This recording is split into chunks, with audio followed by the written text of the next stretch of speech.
And we are back again for the continuation of our discussion in Purposive Communication Chapter 1. Okay, so before we start with the continuation of the discussion, let's first have a rundown of what we had already discussed. So far, we are done with discussing meanings of communication, its process, its elements, its classifications of channels, and its types based on the means of delivering the message, based on the purpose of communication, based on the levels of communication, and based on the patterns of communication. And now we are set to discuss starting from facilitators of communication. Okay, so I have here an organizational chart presenting to you the 7 C's of effective communication. Okay, so I have here how many letter C's? 1, 2, 3, 4, 5, 6, 7. Seven related C's for us to have a very effective communication. Okay, let's start with number 1, completeness. As we all know, an incomplete utterance or sentence will hinder communication because it will not lead you to your desired outcome. So you always have to finish what you have to say in order for your desired goal to be achieved. So when you're not finishing a sentence, for example, the meaning is also altered, or it the entire message is not delivered to whoever you are communicating to. Okay, number 2, clarity. This is also important because that is why people with speech defects actually have difficulty communicating. Okay, number 3, courtesy. The choice of words and the manner in which we say our utterances differ accordingly, especially with who we are communicating to.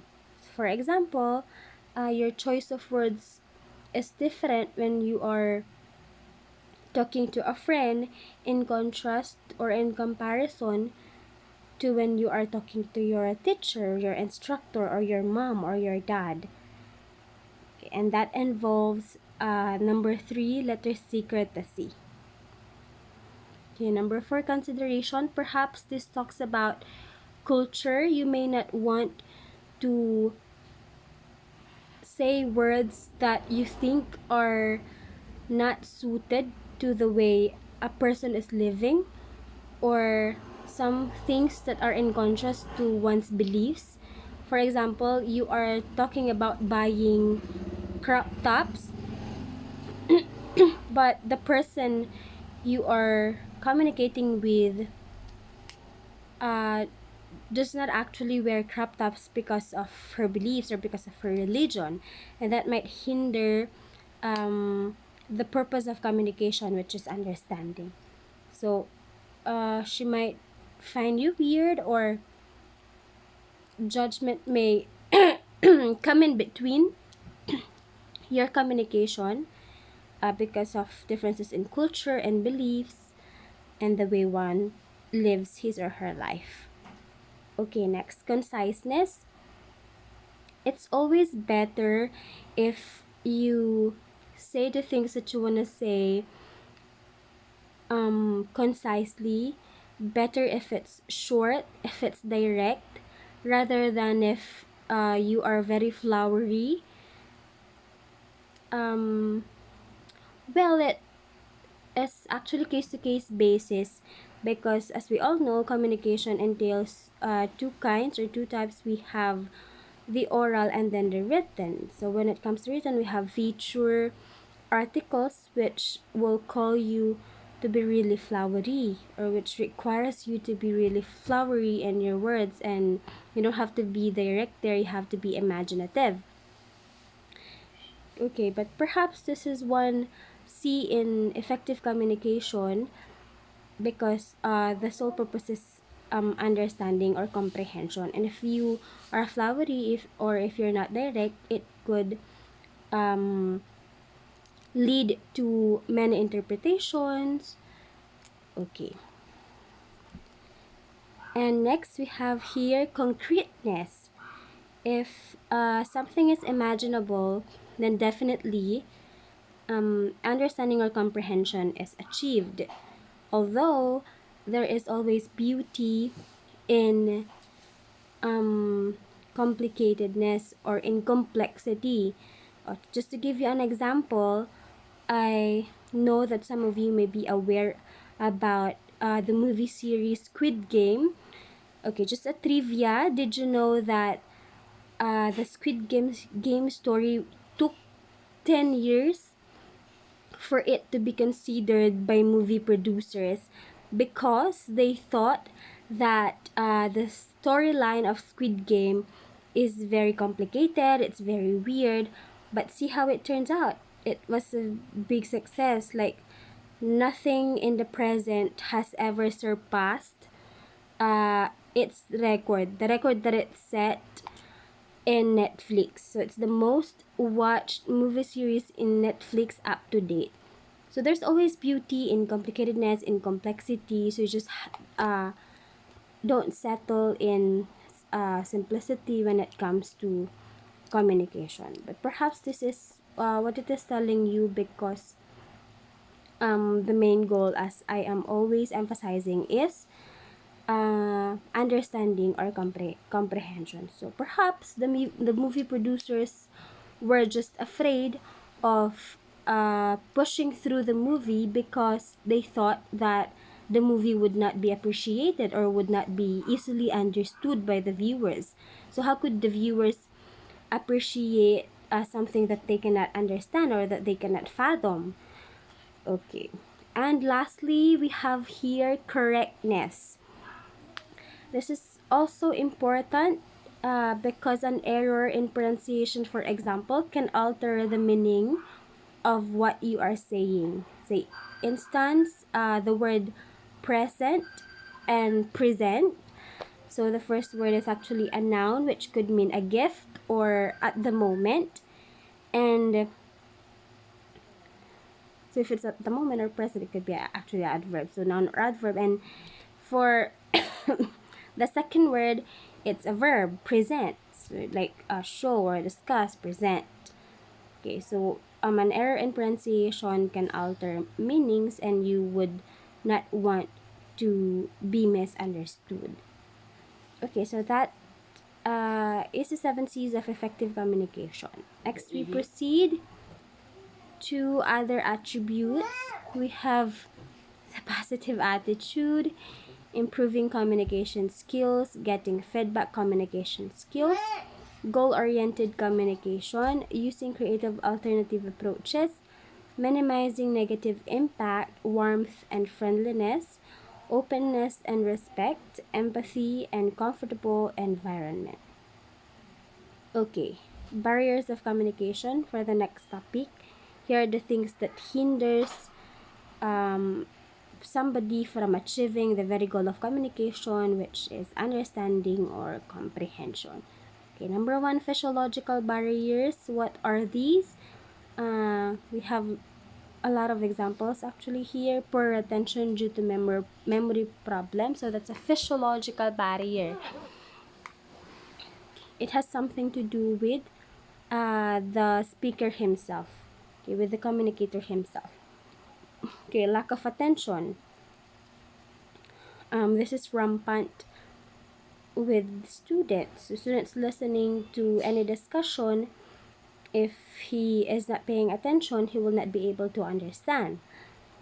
Okay, discomfort due to illness. A sick person may lose interest in listening to a speech.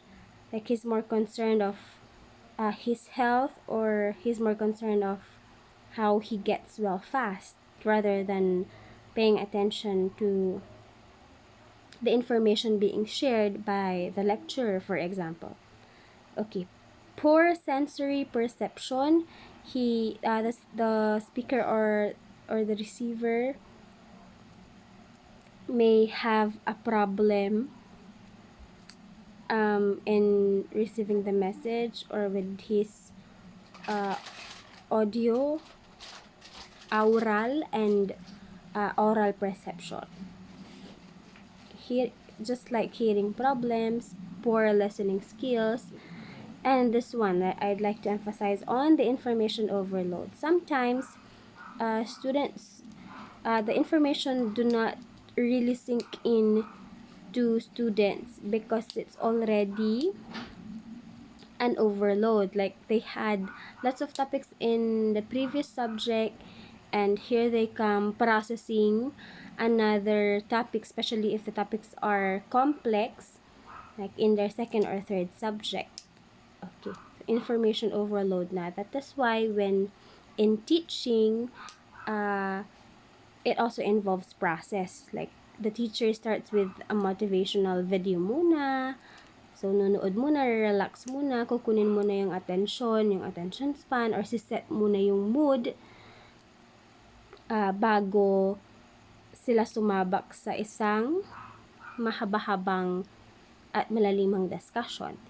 Okay, and lastly, gender physiological differences. Like, who is more likely to have a long attention span? Is it the females or the males? Okay, so you can always read on studies about it, on researches about it. Okay, number 2, in barriers of communication, we have environmental barriers. If the physiological barrier concerns the people involved in the communication, here in environmental barriers, yung kapaligiran naman. Okay, so this could totally affect the communication process. For example, I am lecturing to you now and you're listening to me, but around you may nagvi-video ke. So do you think that you could focus on processing the things that I am lecturing? Of course not, kasi baka sinasabayan mo pa yung lak-lak na music ng kapitbahay. Okay, so loud background noise, poor lighting, bis na makita mo yung mabasa yung presentation ko, nasa madilim ka, so hindi mo gaanong mabasa. Hindi mo rin makita yung magandang mukha ko, so madedemotivate ka, mga ganun. Poor lighting. Uncomfortable setting, ang init, perhaps, diba, imbis na nakikinig ka, nagpapaypay ka na lang. Unhygienic surrounding and bad odor. Of course, this is very disturbing, diba? Mabaho ang kapaligiran, so paano ka pa makikinig? Tatakpan mo yung ilong mo, hindi ka makakapag-concentrate. Very hot or cold room. I tried this. I was taking minutes of the meeting.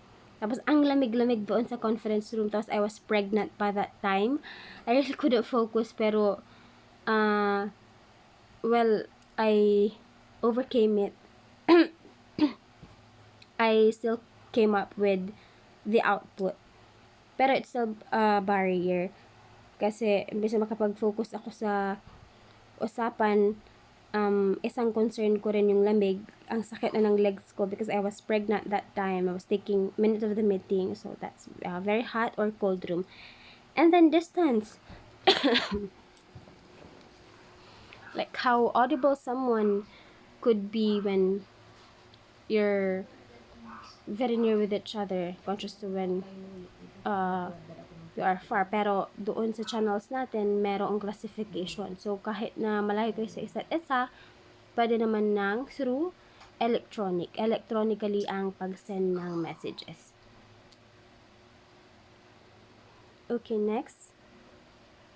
Number 3, psychological barriers. Again, let's have a recall muna. Pag physiological barrier, it concerns the people themselves involved in the communication. Kapag ka-environmental barriers, yung kapaligiran.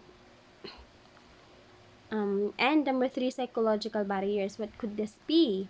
So, medyo mas malalim ito kaysa yung physiological. Kasi yung kung sa physiological, kapag may sakit ka, so it involves your body. Dito naman sa psychological, medyo mas malalim. Unahin natin yung misperception and misunderstanding. Because we are all unique and we have differing perceptions. For example, kung ako, I'm talking about a washing machine and I perceive it as something that is very helpful or something that eases human activity or something that saves time, kasi kapag ka maggugusot ka gamit ang iyong mga kamay, matagal yun at nahihirapan ka pa. Kaya for me, a washing machine is totally a help. Pero kapag kasi sinasabi ko ito sa isang tao na hindi naman problema para sa kanya ang magusot dahil masipag siya at ang perception niya of a washing machine is something that increase her electric bill at ayaw niya yon kasi siya ay isang economist. Ay wow. Dahil matipid siya. So, ang perception niya sa washing machine ay aksaya ng pera. Okay, so misperception and misunderstanding, we are all unique. We all differ from one another because we are unique individuals. So, psychological barrier ang tawag doon. Number 2, distrust and unhappy emotions. Okay, have you ever caught yourself in a situation wherein the person you are talking to is someone that you don't trust, kaya hindi mo nire-reveal lahat ng kwento ng buhay mo? Okay, at minsan nagpapanggap ka pa kasi nga hindi ka comfortable doon sa tao, hindi mo siya tinatrust. That's barrier of communication kasi you are not presenting yourself well to the person you are communicating with or you are communicating to. Nagpa-pretend ka and you're not showing your true color because you don't trust him or her. Unhappy emotions, definitely, diba? Okay, for example, you have just come from a bitter breakup. So, unhappy ka, tapos biglang may lalandi sa'yo, mag-flirt sa'yo, mga-invite sa'yo, you may be very irritable, baka masungit-sungitan mo pa siya. Diba? Okay, emotional disturbances, uso yan sa mga girls, hello! Emotional disturbances, kasi we're more emotional than boys, that is fine. Okay, psychotic or neurotic illness, ayan, yung mga may problema, mga may depression, mga may anxiety, mga may stress, ayan. So, syempre, hindi ka makakakuha ng matinong sagot from a person who is suffering from depression, for example, diba? May mental illness. So, kapag magtatanong ka sa kanya or you're trying to have a conversation, perhaps on days that are good, diba? On good days, makakakuha ka ng matinong sagot, pero most of the time, asahan mo and you are expected or anticipated to understand na siya ay hindi makapagbigay ng matinong sagot because of his or her psychological condition. Okay, worry and emotional disturbances, fear, anxiety, and confused thinking. So, medyo mas malalim ang psychological barrier in contrast to physiological barrier. Kasi yung physiological, kahit papano, if you are a strong person, like mind over matter, kaya mong mag-focus kahit na mabaho yung kapaligiran, kapag very determined ka to learn something, makikinig ka sa teacher mo kahit mabaho yung kapaligiran. Parang hindi mo na siya, you are minding it less na. Yeah? Like, I don't care about mabahong kapaligiran, I came here to learn, so titiisin ko yan, mag-aaral ako ng mabuti. Or, kahit may video, okay, I still can hear the voice of my teacher. Although I am not down playing it, I know that they are still a great factor in communication, and they still can affect the goal in communication. Pero what I'm trying to say is that psychological barriers are actually a lot more uncontrollable. So, hindi mo ito makokontrol in comparison dun sa physiological na kaya mo yung i-control. Kagaya ng sinabi ko na pwede mo namang tiisin yung baho para lang makinig. Pag sa psychological, kapag ang isang tao ay may mental illness, paano kaya yun, diba? So, hindi mo siya mapipilit na kailangan mo akong maintindihan, kailangan na mag-gets mo kung anong ibig kong sabihin. So, hindi. Kasi nga, meron nga siyang mental disorder. So, meron siyang pinagdadaanan, hindi kanya may intindihan. Okay, unless it's a good day, kasi not every day naman is a bad day for someone who is suffering from a depression. So, may mga days pa rin na makakausap mo sila ng matino. Okay, next. Okay, another barrier of communication. We have number 4, social barrier. Difference in social norms, values, and behavior. Social taboos, and different social strata. Personally, I struggle here in number 4, social barrier. Like, if I find someone who is not of the same wavelength, ay na wow, mapiling si ma'am. Ayan, parang, I'm having a very difficult time dealing with him or her. Kasi syempre, it's always a good feeling if we are conversing or if we are exchanging our ideas with someone who is of our level. Yung ganong sense. Feeling ano. Anyway, hope you are getting my point. It's just an example. And sorry for the physiological barrier kasi maingay yung nasa labas. Parang may nag-aaway. Anyway, number 5, barriers of communication. We have cultural barriers. We have ethnic, religious, and cultural differences, cultural tradition, values, and behavior. Some barriers here are actually overlapping. So, kung narinig nyo na ako na i-discuss ang mga bagay na ito, it's because they are related with one another or they are overlapping. Okay, for example, sa perception, magkakaroon ng pagkakaiba or differences in perception because you also believe in differing views or different things. At papasok dyan yung sa religion o sa ethnicity. Kung nabasa na ninyo yung kwento ni my brother Leon brought home a wife. Ayun. Sa high school yan I believe. So, kung nabasa na ninyo yung my brother Leon brought home a wife, it's something that's very ethnic. Or a cultural tradition, ganun. Cultural differences. So, sila yun ay meron siyang cultural difference with yung inuwi niyang babae. Ayan. So, for example, kung nabasa niya din yung, I forgot the title, pero ang sinasabi niya doon, I wish I had been more of yung bida doon sa My Brother Leon Brought Home a Wife, yung babae. Kasi yung babae doon ay inaccept niya agad yung provincial life. In contrast doon sa isang story na kung saan hindi niya gaanong na-embrace yung culture, kaya nagkaroon ng misunderstanding. Kasi merong lugar sa Pilipinas kung saan kapag inilapag mo yung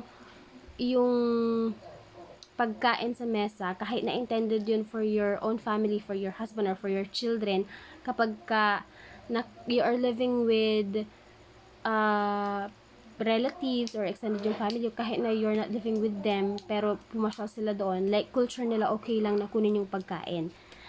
At hindi niya yun agad na embrace. Kasi sabi niya, I prepared that for my husband and for my child, pero ba't nila kinuha? Ganun. So, there was misunderstanding and that actually involved cultural difference. Okay. Number 6, semantic barrier. So, this is very linguistic. This deals with the meaning, the real meaning. So, language barriers. There are word translations that you think are the same or apply to the same kinds of people, apply to the same or apply to different people or race, pero hindi. Example, the word salvage. In Filipino, o sa mga Pilipino, kapag ka narinig nila ang salitang salvage, ang ibig sabihin niyan ay to kill. And that's actually opposite kapag sa Americans, kasi ang salvage ay synonym lang ng save. So, kapag kang isang lifeguard na Filipino ay co-worker sa isang Amerikano. So, there are 2 lifeguards, Filipino and American. Tapos may nalulunod. Tapos sabi ng Amerikano, let's salvage the drowning man, sabi ng Amerikano. Tapos sabi ng Pinoy, ano, papatayin mo? Gaganan siya, 'di ba? Kasi ang pagkakaintindi ng Pilipino sa salitang salvage ay to kill, pero ang salvage actually ang ibig niyang sabihin ay to save. Okay. Okay, that also actually falls under faulty language translation. And number 3, individual differences in expression and perception. Again, barriers of communication. Some barriers of communication we are learning here are overlapping. Yan. So, kapag na-discuss ko na, they mean the same and they apply to the same manner. Okay, past experiences of an individual, failure to listen. So I didn't much get that, pero let's focus on past experiences of an individual. Simply, experiences of an individual, diba? How can it be an experience if it is not from the past, diba? Sabi mo bang experience pag it's not from the past? Okay. Next. Organizational barriers. We have organizational policy, rules, and regulation. Ayan, rampant ito sa institution, sa mga institution, like their employees may not always obey them because they find the rules absurd, or they do not fit, or they do not jive with the beliefs of the employee. Ayan, example, you have to contribute, etc., etc., and then the employee asserts that I don't have a responsibility in paying or in contributing this because it's not found in any manual, etc., etc. Okay, technical failure, time pressure, complexity of organization structure due to hierarchy. Na-discuss na natin, I believe so, doon sa unang lessons natin yung tungkol sa escalation. Like when there's a problem, you first have to settle it within your immediate supervisor. Tapos kapag hindi nag-settle, doon lang siya mag-escalate. So, hierarchy. Ayan. Size of the organization. Of course, an organization that is big is also difficult to manage. In contrast to kapag kamaliit lang yan, very manageable lang. Very manageable lang. Kaya definitely, ang size of an organization ay isang barrier in communication. Next, communication process related barriers. We have unclear and conflicting message. Stereotypical approach. Kapag it's very generic, or it's uttered in general, like why don't you say it directly, or why don't you be very specific so that I could understand. Ayan, kasi kapag stereotypical, okay, so you said that, but it's in general, does it still pertain to me, or are you actually talking to me? Diba? You have to be very specific. You have to be very pertaining. Ayun. So, you have to be very direct. Inappropriate channels. Once again, we've already discussed this. Would you expect a 93-year-old woman to read your message via messenger or via email? Syempre hindi na, kasi baka nga hindi pa siya marunong mag-turn on ng cellphone. So, that's inappropriate channel. And lack of or poor feedback. I'll give you an example dito na medyo out of the line or kakaiba. Kapag may pinagawa ang instructor, so that is the message yung sinend niya, sinagutan ng estudyante, pero hindi binalik ng teacher yung papel or yung activities, walang score, walang comments, walang feedback. Ayan, it hinders communication. Kasi ang desired outcome dyan ay para malaman ng estudyante kung pumasa ba siya o hindi, did she do well, saan siya nagkulang, etc. So, lack of or poor feedback really hinders a good communication. Kasi ang purpose ng communication ay understanding, comprehension. Ayan, kapag hindi ka mag-feedback, the one who sent the message will probably not get his or her desired outcome. Okay, so we're done with barriers of communication. Pabaliktad lang natin siyang i-review. Communication process-related barriers, organizational barriers, semantic barriers, cultural barriers, social barriers, psychological, environmental, and physiological. Okay, so how many in all?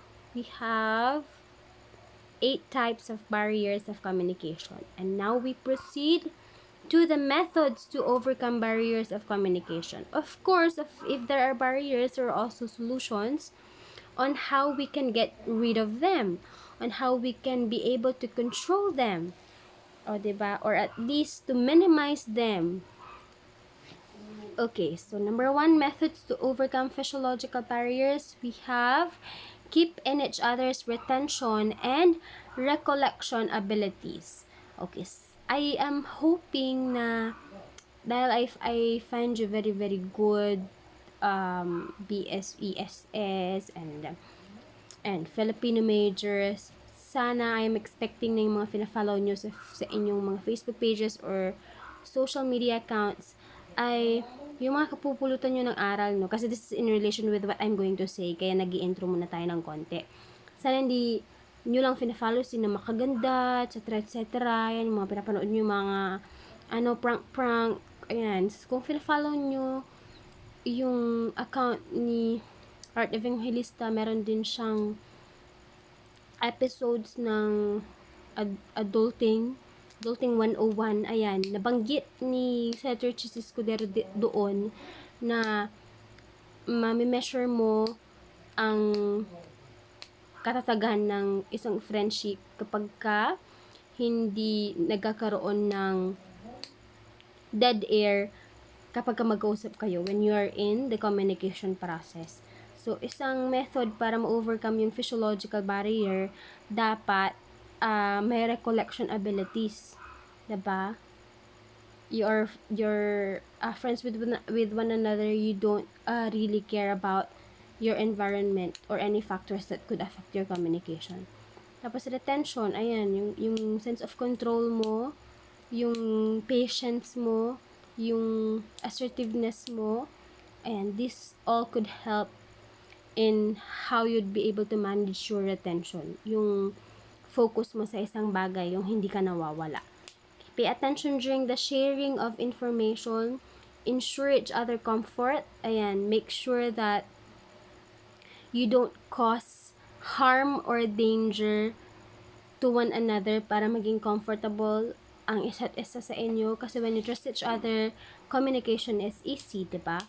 And like when you don't trust each other, syempre, you will hold back.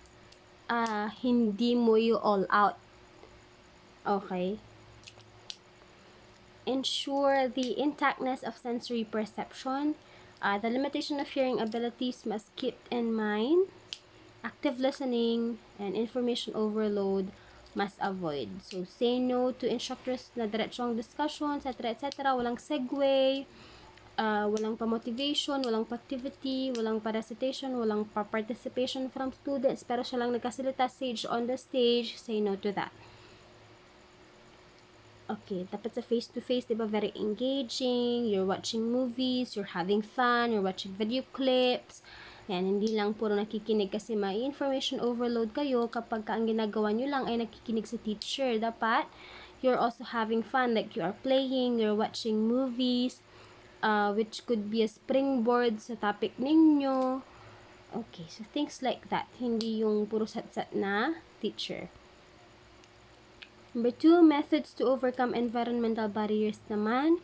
Good lighting must be ensured to facilitate non-verbal communication. Yan. Para na motivate kayo, nakikita ninyo yung hand gesture ko, yung kagandahan ko. Ayan. Dapat may good lighting, diba?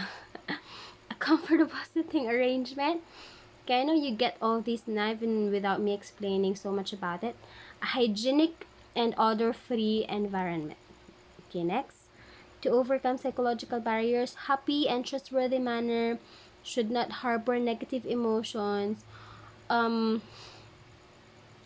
Parang yung nakastate dito sa methods to overcoming barriers of communication, they're just the opposite of the barriers of communication. No? I thought like they're gonna propose something that you can do for you to avoid the barriers of communication. Pero paano nga kapag malungkot ka? So, is that something that you can avoid? Can you choose to be happy? Well, yes, pero what if you're in a situation that requires you to cry, or that really pushes you to mourn, like over a dead family member, diba? How can you be happy over a dead family member? So that's something that's not controllable, or that's something that parang, diba, yung pinopropose kasi ng nandito sa libro natin, Methods to Overcome Barriers of Communication, it's just the opposite of the barriers of communication. I thought like they're gonna propose the ways on how we can somehow overcome the barriers, diba? Like,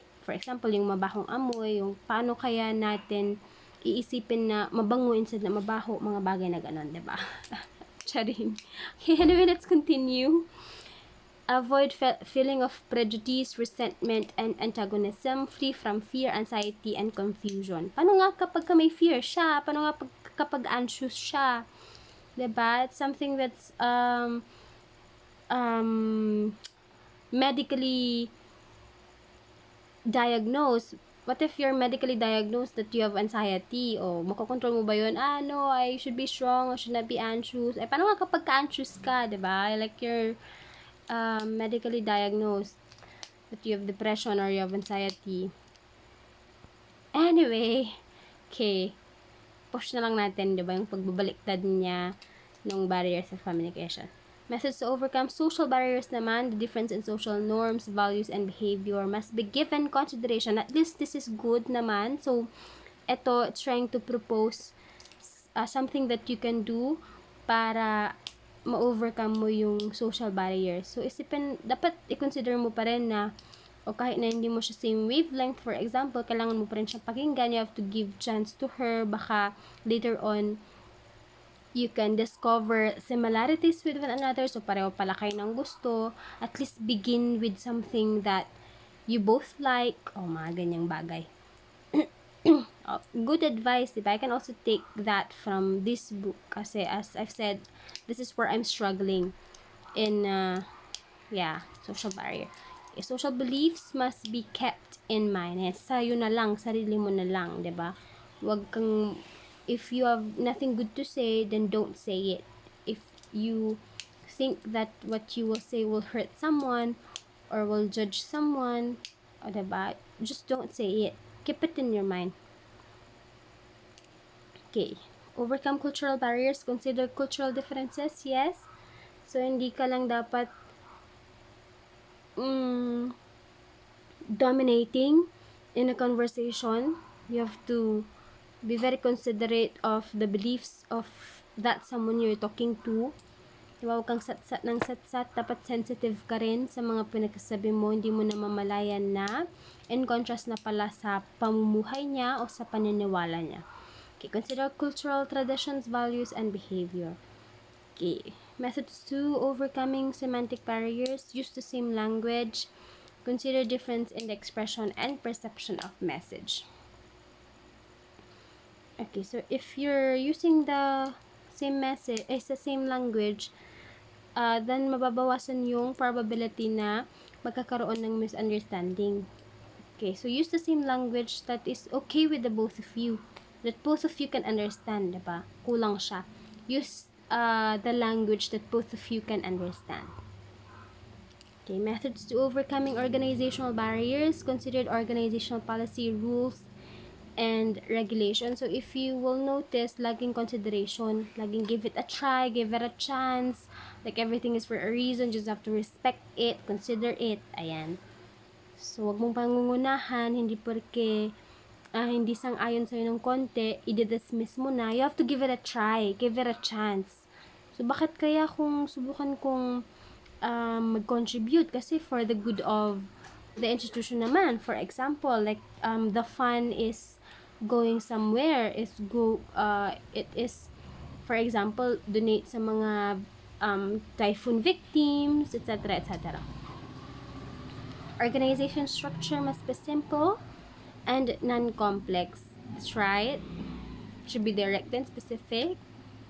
Large organization must be divided into smaller subset. Ayan, kapag may subdivisions na, mas madali siyang i-manage. So, rampant ito sa mga government organizations. So, laging may subdivisions, may offices. Kasi kung isipin niyo kung kabuuan yan, magkakaroon ng topsy-turvy process ng kakanatla. Unlike kapag may offices who has separate responsibilities from one another. So, for example, ang accounting office ay responsible for accounting staff, diba? Don't know how to enumerate accounting staff like financial reports, etc., etc. Okay. And lastly, methods to overcome communication process-related barriers. Number 1, an appropriate channel must be used. So, you messaging me sa aking Facebook account or Instagram ay isang appropriate channel kasi we almost belong to the same generation. If not, magkalapit naman. So, we are both using technology. We both can relate. We both can utilize it. Therefore, making it appropriate. Stereotypical approach must be avoided in communication because, again, you have to be very specific, direct, and pertaining. The message must be clear and non-conflicting, and proper feedback must be ensured by the recipient. Ayan, so kailangan mong ibigay yung feedback mo para alam naman nung nag-send kung ano yung result ng naging communication ninyo. So, feedback is very important for the sender of the message to know if he did good, if he did well, if everything went accordingly. Okay. Techniques of effective communication sa conversational skills, focusing, paraphrasing, sharing information, providing information, asking relevant questions, clarifying and summarizing, and sharing humor. Ayan, I'd like to focus on the last one sa conversational skills natin. When you're conversing with someone, it helps that you have a sense of humor. Ayan. Diba? Kasi it lightens up the mood and it makes one another comfortable. It makes you comfortable with one another. Ayan. Okay. Asking relevant questions at the end of the conversation of a lecture. The teacher always asks you if you have anything you want to be clarified. And before proceeding to the next discussion or before having a quiz, mga ganyan. Para i-make sure na nagkaintindihan kayo. Okay, sorry. Nag-burp ako dahil that was from lunch, diba? Birthday ko ngayon. Batiin niyo ako. Okay, listening skills, active listening, using silence, listening with purpose, acknowledgement of message, and giving feedback. Third one is something that I want to emphasize, yung listening with purpose. Kapag may purpose ka sa pakikinig, mas tumatagal yung attention span mo. Unlike if you don't have purpose.